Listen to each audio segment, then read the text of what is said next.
que é arcabouço fiscal? Qual que é a importância disso para um país? Né? O que ele traz de benefício, digamos, para a economia, para a população? Bom, a primeira coisa que a gente tem que entender é que o governo, qualquer governo, ele precisa, para existir, para fazer política pública, gastar.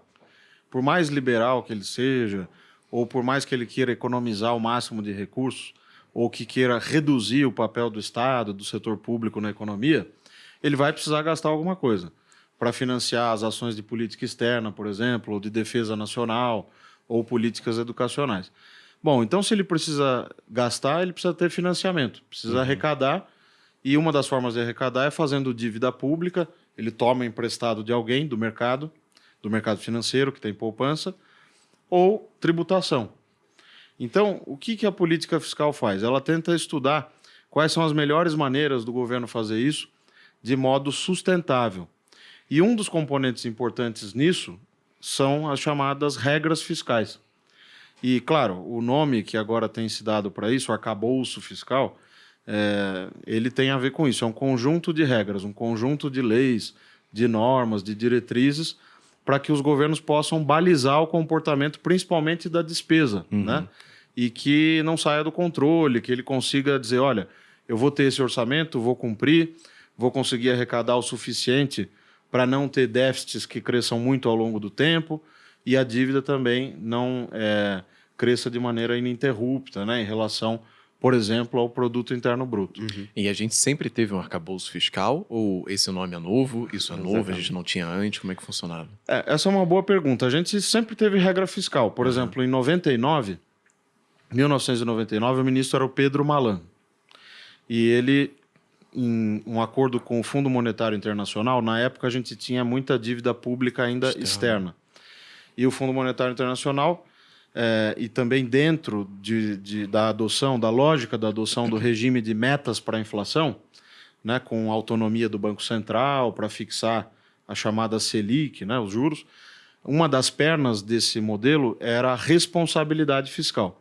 E aí, em 99, então, o Fundo Monetário sugeriu que se adotasse no Brasil a meta de resultado primário, que parece um palavrão, mas é a receita menos a despesa, sem considerar o gasto com juro da dívida. Então, desde 99, pelo menos, a gente tem a meta de resultado primário. Na época, meta de superávit primário, e pode ser também de déficit, né? Ela vai sendo fixada na lei ano a ano, e o governo tem que perseguir esse objetivo.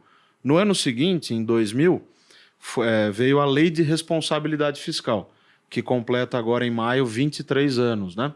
E esse regime de metas de superávit ou de déficit primário foi consagrado por meio dessa lei, a Lei de Responsabilidade Fiscal. Então a gente sempre teve, né? Que agora está em voga porque, poxa, a gente quer fazer uma alteração, certo? Nas regras fiscais. Aí o ponto a regra que estava vigente até agora, né, que a gente conhece como teto de gastos, ela não funciona mais para o Brasil?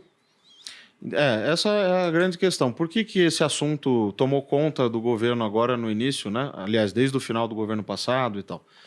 Porque aquela meta de resultado primário que foi adotada lá atrás, ela gerou um bom resultado. Ela começou a produzir redução da dívida em relação ao produto interno bruto.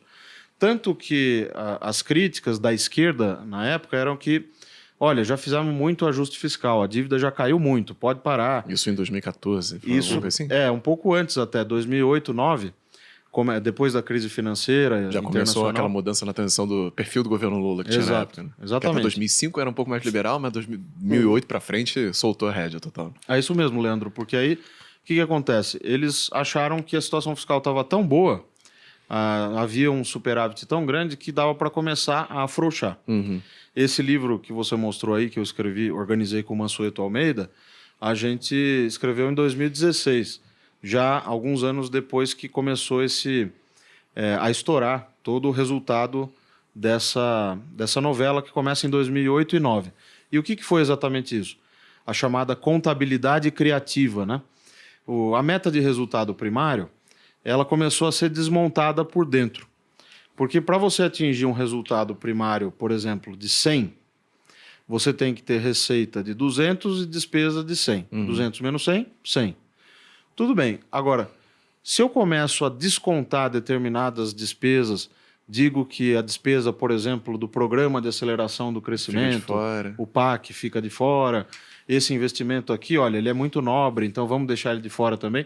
De repente, você tirou tanta coisa da meta que essas exclusões, essas exceções, até ficaram maiores do que a própria meta.